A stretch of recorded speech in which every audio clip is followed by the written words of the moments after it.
Tuesday's election day again in a number of states, and Democrats, on the first anniversary of President Trump's election, have a lot to prove.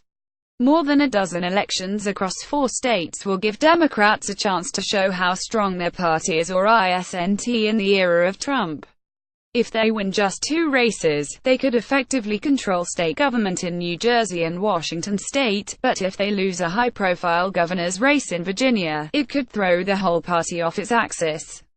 Meanwhile, Republicans are mostly looking to hold the line because they effectively control 68 out of 99 state legislative boss. Everything that happens will set the stage for the 2018 midterm elections, where control of Congress could be on the line. Here are 4 major races Tuesday and what both parties have on the line in each of them. 1. Gubernatorial races in Virginia and New Jersey. Republican candidate Ed Gillespie, right, in a debate with Lieutenant Gov. Ralph Northam, the Democratic challenger, in Virginia's race for governor. Steve Helber up what's on the line for Democrats in New Jersey. Democrats have a chance to flip term-limited Gov. Chris Christie's seat. Christie is extremely unpopular, which is one reason Democrats say they're feeling good about their candidate, Phil Murphy. A Murphy win could make New Jersey just the 7th state to be entirely controlled by Democrats, because the state legislature is strongly Democratic. In Virginia, Democrats are trying to hold on to the governor's seat by their fingertips. A new Washington Post school poll shows Republican Ed Gillespie closing in on Lieutenant Gov.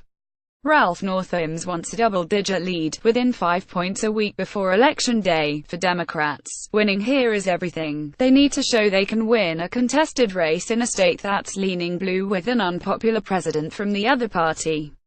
Historically, Virginia voters have usually voted for the party that is out of the White House. What's on the line for Republicans? Gillespie has run a race that has echoed Trump, from getting tough on majority Latino gangs to keeping Confederate statues. If Gillespie wins, Republican operatives will see it as a sign that they've figured out how Republican candidates can embrace Trump's policies without turning off swing voters. 2. House of Delegates races in Virginia. Jennifer Carroll Foy, the Democratic nominee for the 2nd District of the Virginia House of Delegates, talks to supporters. Catherine Fraith, Washington Post. What's on the line for Democrats? Democrats are trying to put a dent in Republicans' 2-to-1 control of the 100-seat House of Delegates. They hope to build off momentum that comes from flipping 8 state legislative seats across the nation this year.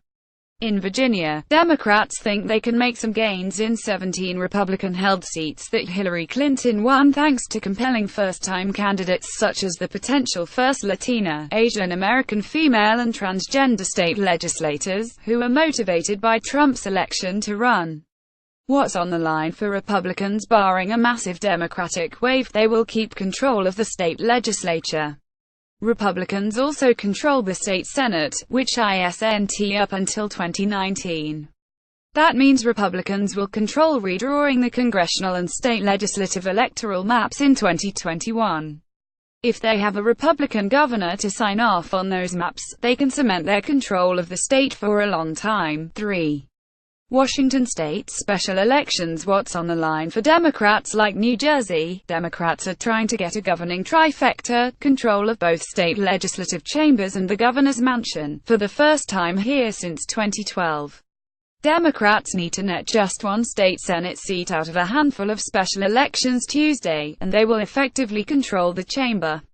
Democrats have zeroed in on a suburban Seattle race that has been in Republican hands for 7 years.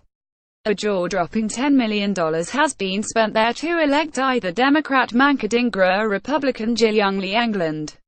This is one of the areas that we frankly, as Democrats, should have had a long time ago, said Jessica Post, executive director of the state Democratic Legislative Campaign Committee, which helps elect Democrats to state legislatures and has spent $745,000 on this race.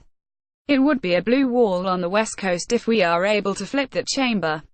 What's on the line for Republicans? They're excited about possibly electing England, who would be the first Korean-American woman elected to a state senate in America, and they would be thrilled to keep a bluish state out of entirely Democratic hands. Republicans say the fact that Democrats could lose a close race in a deep blue state is a sign of Democrats' weakness. You're in a competitive race and you have to spend millions and millions just outside the statue of Lenin in Seattle, said Matt Walter, director of the state Republican State Leadership Committee, which helps elect Republicans to state legislatures.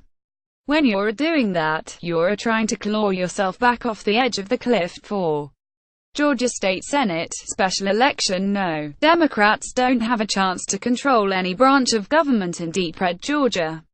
But they can play defense by flipping an open state legislative seat Tuesday. If Democrat Jen Jordan can win outright or make it to the December runoff and wink, they'll block a GOP supermajority there.